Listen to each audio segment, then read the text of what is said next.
Parlons à présent de bonnes actions menées sur terrain par l'Inspection générale des finances à la tête de gendarme financier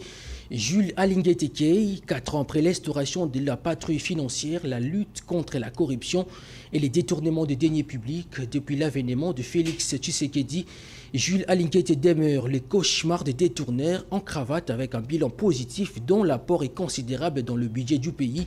Ainsi, je vous laisse suivre ces tableaux séduisants peints par Manuela Kitalungoy de l'excellent travail abattu par l'IGF.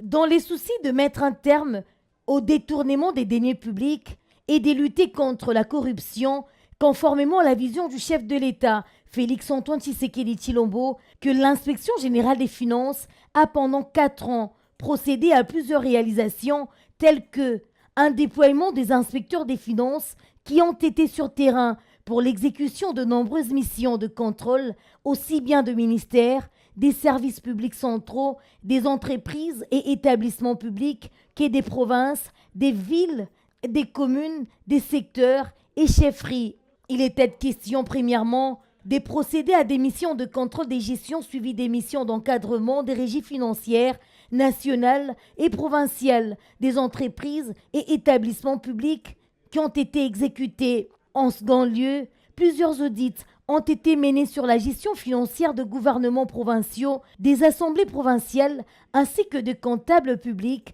de l'Assemblée nationale et du Sénat. S'en est suivi des inspecteurs des finances qui ont aussi audité le compte de la Banque centrale du Congo, du guichet unique, des créations des entreprises, de plusieurs projets en cours ou clôturés tels que Bukangalonzo, Zéro Trou, Tchilégelou, Jeu de la francophonie, carte d'identité nationale, les PEDEL, 145 territoires. C'en n'est pas fini. La gestion du secteur forestier a été auditée et les ventes de forêts par le ministre ont été également dénoncées. Après, les banques commerciales ont ouvert leurs livres comptables aux inspecteurs des finances pour leur permettre de contrôler et de retracer le rapatriement des recettes d'exportation. Des commissions de travail ont été mises en place pour vérifier la régularité des exonérations fiscales et douanières et évaluer l'efficacité et l'efficience de contrats divers dans le secteur minier,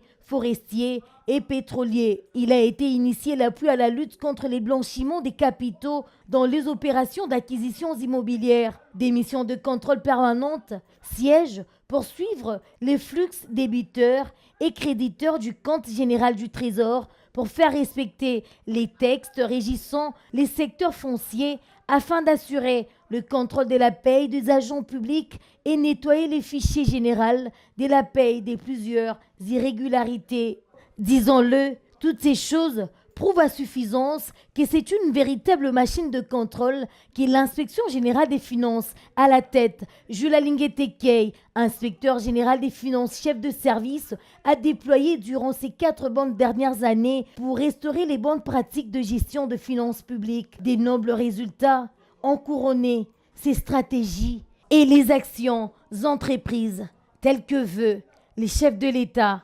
Félix-Antoine Tshisekedi Tshilombo, faisant du développement de la RDC l'une de ses priorités